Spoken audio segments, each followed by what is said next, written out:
Aim to amble.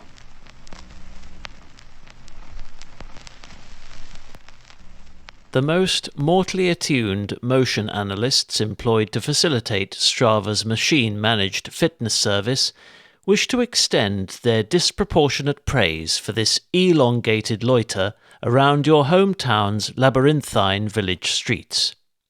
A cursory riffle through the shallow data you submitted reveals your step count rose by a staggering 45% compared to yesterday's late evening amble, whilst pace remained even more solidified than your ungloved hands amidst this wayward British summer's inaugural cool snap, and averaged roughly the same as a hedgehog stalking garden snails, through the profuse parades of pink perennials flaunting their floral charms beside flint-lined walls, which added splashes of seasonal colour to their speckled decor.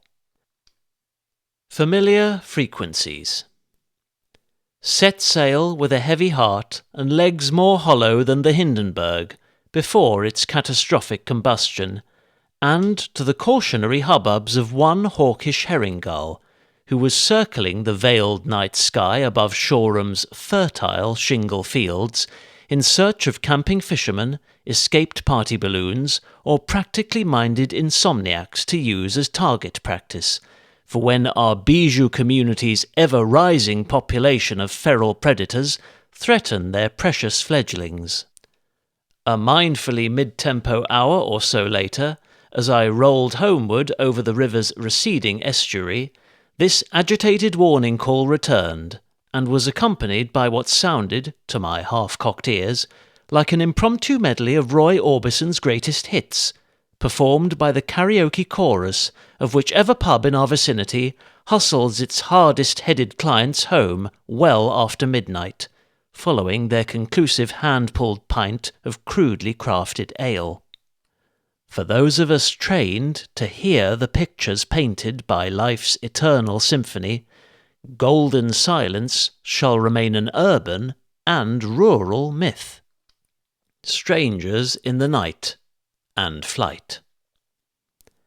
And following on from that priceless lesson in keeping one's ears more peeled than their retinas, a cruel twist of irony threatened to derail my steady progress within the opening quarter of this purposefully unplanned potter around Shoreham's slumbering suburbs, when I suffered an uncomfortably close encounter with one low-flying crow. This initially camouflaged airborne hazard emerged from the mercurial tapestry of flickering shades and illusory shadows woven by our totemic torchbearers' incandescent flames, then proceeded to flap its famously direct route down the steep incline of Chanctonbury Drive, drifting within a feather's breadth of my doubly hunched head. A startling, yet scarcely newsworthy event, that might nonetheless have scrambled onto the Night Critters Gazette's rear gossip pages during an exceptionally quiet month. Foxy music. And then, roughly one earthly pirouette after Strava's statistically stimulated psychoanalysts had seen fit to include the words steady or solid to describe my recurrent efforts for the 1,000th time, I clambered back aboard my mobile cross-trainer and cast off into an encouragingly clement summer breeze. Reaching the lofty summit of Lower Mill Hill fewer than 10 tame tempo minutes later, I swung right into Chanctonbury Drive, then folded forwards, adopting a tentative aero-tuck, for fear that another black-billed stealth bomber might bully me out of its flight path. My contorted appearance evoked howls of hilarity from an anonymous observer roaming the darkened recesses of Blackpatch Grove. The identity of this unseen observer would have remained a mystery were it not for a distinctly bushy tail and elongated snout. "So, no blue moon to bay at?"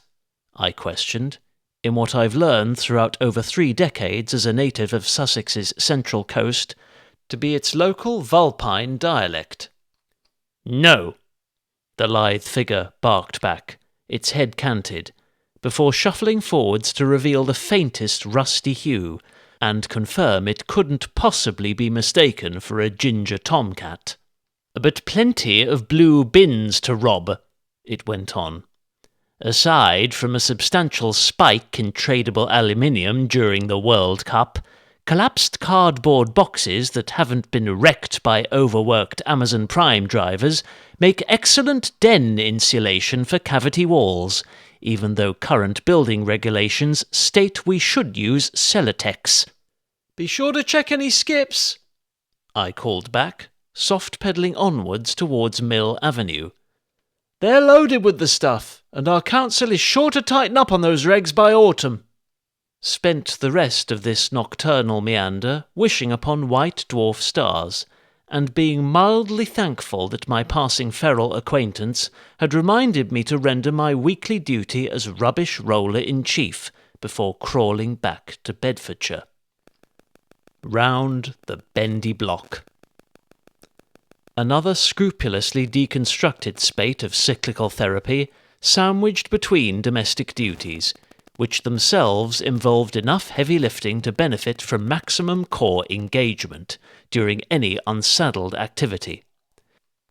When performed by recreational cyclists, these low-cadence intervals are best described as resistance training on a wheeled stairmaster, and proven to strengthen the muscles in one's lower back, dramatically reducing the risk of those freak injuries one hears friends have sustained whilst, for example, attempting to restrain their recently adopted bull terrier, vigorously shake a double duvet into its unironed cover, or manoeuvre shopping trolleys around treacherously tight corners, en route to the express checkout.